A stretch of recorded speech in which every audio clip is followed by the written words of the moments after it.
Hello everybody, welcome to this new episode of Super Mario 64. Oops, apparently something went wrong, so let's try this again. Hello everybody, welcome back to this new episode of Super Mario 64. Well, you know, I said earlier that we will go to Womp's Fortress, but apparently it's really hard to get into the door in order to get into this level, so let's just have some more fun into this sea. After all, it's such a peaceful place where you can find all of the company that you ever want. I mean, this is such a quick level to start, with the way that the level just throws you into the water instantly without you having to do anything, so let's just pay a quick visit to the hill. I mean, you know how the star goes, you just ton the hill outside, it just grunts around a whole bunch, and then finally you just wait for it to go out in order to collect the star which is stuck onto its tail. I mean, you can even see the star right from outside the wall, so this is a clear view that this is indeed what you have to do, but okay, apparently there's some current that make it so that it's kind of hard for me to get the star, but here we go, star number 15! We're halfway on the way in order to meet Bowser! Okay, I was gonna wonder, Mario, you shall not stay here because you're gonna drown by celebrating your collected star. But hey, apparently everything went right, or it went as right as it can ever possibly hope to be. So yeah, I figure we're just gonna play around into this horrible dilapidated dimension that is horrors to visit. I mean, the reason why the entire landscape shapes up like this, with all of the textures that look like they might be missing, no, they're not missing, they're just here in order to entice you to go to the sea. These are the mermaids of Jolly Roger Bay luring you in order to tell you our kingdom is much nicer than your landlubber realm, so you better abandon everything and all will be fine. Because the moment that you will expect it the least, we will drain the water and you will be stuck in our realm forever. Oh my god, Mario, you're not having a single shred of grace right now. But that's okay, I can forgive you because even though you're all squashed up and all depressed, you still have the energy to do some surfing. Oh, there's a shell here, wonder what it does. I'm not too sure because right now he refuses to pick it up.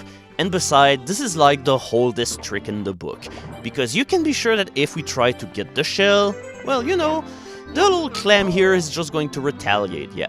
It just hates the shell, so there's absolutely no way for us to ever get it again. Yeah, even then it still manages to unleash bubbles, so they are like extraterrestrial sea clams that just work depending on some unknown logic that only the most brilliant adventurers go. And yeah, that's a shortcut in order to get to the star. If you want to get to the star without getting the metal cap, well, it's easy to do so. All that you have to do is to drain all of the water in Jolly Roger Bay, and therefore it's going to be easy for you to get there because there's not going to be any air current pushing you away into the water.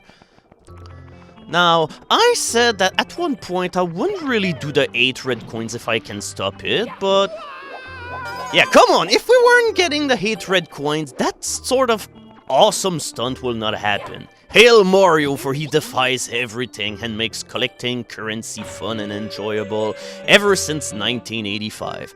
So we're gonna open up the cannon and, wait, what happened after that? Yeah, hold on a minute, I need to get my script here.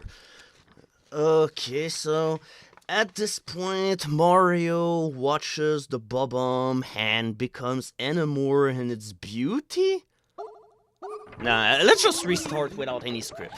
So, Sighing Mario was ready to wade into the realm of serve giant butts in order to go to a sunken ship. And therefore, there was a treasure in an ocean cave that he'd seek to obtain with all desire. And since Sighing Mario decided to wander into Jolly Roger Bay, he's been congratulated by Mario for thanking him to be part of his game, as you can hear.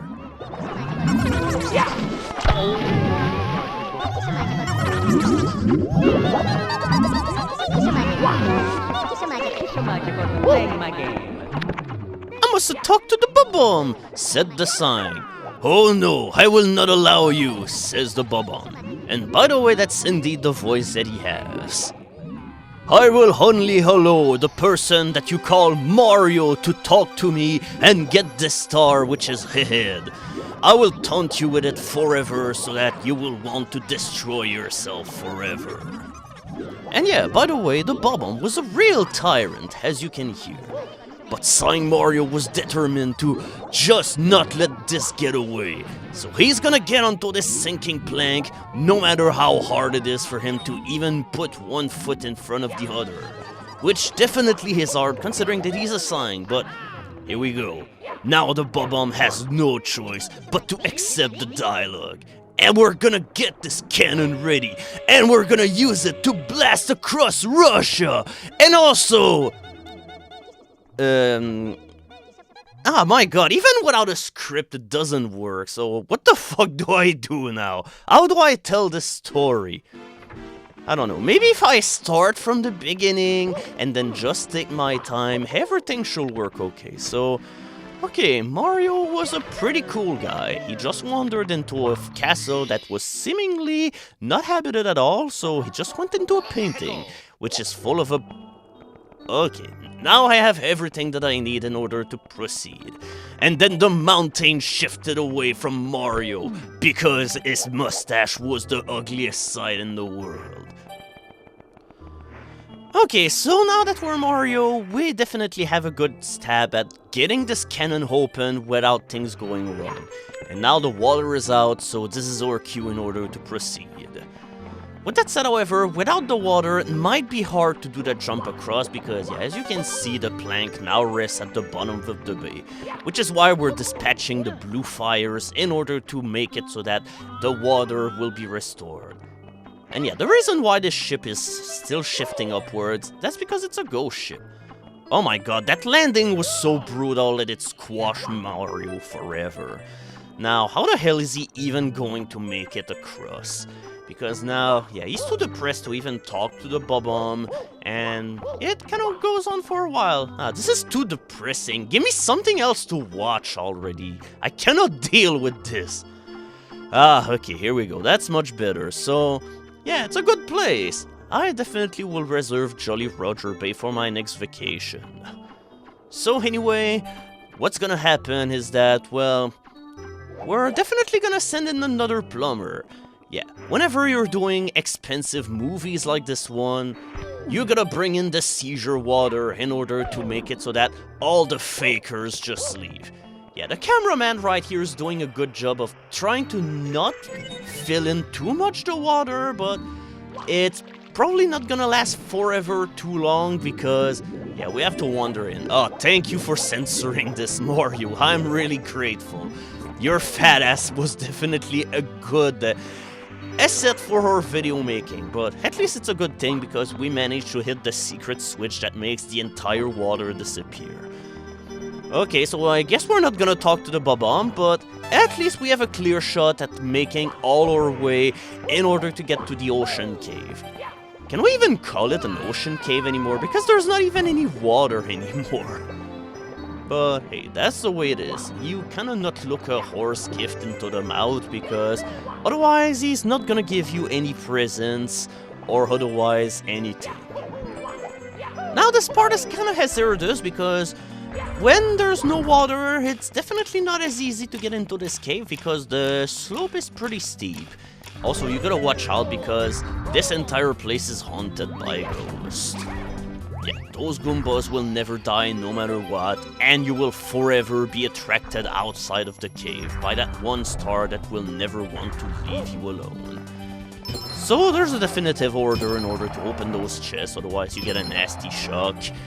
And, well, that's definitely what you need to do in order to make it so that this entire journey goes without any kind of incident whatsoever. And here we go, star number 17! We're definitely going right into our progress right now. Yep, it's a sign that everything is working out fine. Okay, so how about finally getting this frickin' cannon on service so that we can finally get the rest of the stars here, so that we never talk about Jolly Roger Bay again. It's kind of a spooky place now that you think about it. But at least we have the best power-up of the game in order to accompany us into our journey, so I'm definitely confident about all of this. Ah, come on, you have to get the red coin over here, because otherwise you're gonna forget all about it. Okay, now this time, we're opening the cannon, but as Sign Mario, so will that actually work? Yes, it did. The bomb did not actually notice our trickery, so... Alright, so I guess what we're gonna do here is... Yeah, honestly, I don't even remember what we're doing anymore, because we're kinda just doing this the way that we do. We're doing this on a cloud and has a bad souvenir. And yeah, it's kind of hard to aim the cannon whenever you have this weird shifting camera angle, but hey, at least that was the right camera angle in order to get on the boat, so... Alright, I guess we're gonna try and do the 8 red coins now, because I don't think I'm gonna be doing the star which requires a cannon in order for you to reach. After all, a sign doesn't have any harm, so it will be really hard for the sign to grab onto that pillar. It happened earlier, but you know, lightning does not strike twice at the same place. Or is it? Hold on. I need to check out my script again. Okay, where did it talk about lightning again? Okay. Lightning will strike at the place where you are because your butt is full of ugly red overalls. Oh my goodness, why did I write so many horrible things about Mario? I'm kind of mean, god damn it. Okay, so we only have 3 coins left, and I know where all of them are. We have one right over here. Yeah, you can see them pretty easily because the draw distance of the game is kind of unequal because it will spawn the coins faster than, say, the 3D models of the game, so you can see the red coin ahead before the clam is even showable. And finally, the other red coin that we missed, apart from the one that is on top of the pillar that I somehow didn't grab, is right here at the bottom of the ocean. I'm honestly not sure why I didn't grab that other thing yet, but hey, it's gonna come over time, no worries. Okay, now this is the point where I am. Oh god, where the hell could this other thing be? Ah! Alright, we all know where the hell the last coin is, so let's just skip right to the chase. Okay, it turns out that Sign Mario do have hands. Maybe now I could go and try out the cannon. Nah, never mind. I actually went through the trouble of getting all of the 8 red coins, so I'm okay, now this is the best sign in order to know that signs are in the air. Honestly, I kind of want a sign to be put at the top of a stalactite like this, just because it looks neat. And now for the hard part of getting to the star, making our way back to the pirate ship, which is kind of hard as you can see because these platforms are kind of narrow and Lucky 2 kind of fell asleep on the switch again. But we're finally going to be able to get ourselves some quiet, and we're gonna get the star that you get for getting all of the red coins. Unfortunately, this jump is a little trickier because for some reason you cannot grab this part here, so your best bet here is just to do a very careful jump into this crate in order to take damage. But yeah, that's how you do it. And here we go, it's time to finally relax because we've done it. This is a guided meditation for all signposts that wish to find peace aboard my pirate ship. To begin this relaxation experience, what you need to do is just sit down and relax. Don't worry about anything going on. There's absolutely nothing bad which can happen to you on my ghost ship, which has drifted for decades. Forget that I'm dragging you by the feet in order to throw you in the water right overboard. It's alright because you're a sign, and that means you can breathe underwater forever. You're one among the fishes. They're just here looking for you. They might be looking at you a little funny, but that's okay. You're just learning how to accept their world, and so they are. You will be here pointing the way for many adventurers for many decades to go. And Is there any better way to be useful than this? You will forever live a life where you will point out the way for all to follow. A clean life for everyone, indeed. In order to start out your new, exciting life, just take a couple of deep breaths in and out. As you breathe out, just imagine that you're a giant balloon and all of the hot air is just escaping away from your body. You do no longer feel any anger or fear or anything. All that happens is you being calm and relaxed. Forget about that cave that you see above here into the distance. There's nothing worthwhile here. You already took everything that was of importance here. It's all within yourself. You have accomplished everything that a sign could ever hope to achieve. You got 18 stars, or perhaps you even got even more than that. Who knows? Maybe you've been playing along with everyone else. Because it's always pleasant to know that you're not the only person in the world to do whatever you're doing. So, just start drifting off to sleep as you're waiting for the next plumber to arrive next to you. And while you're having sweet dreams, dreaming about the water and the fishes, we'll go and see if there's anything of value someplace else in the castle.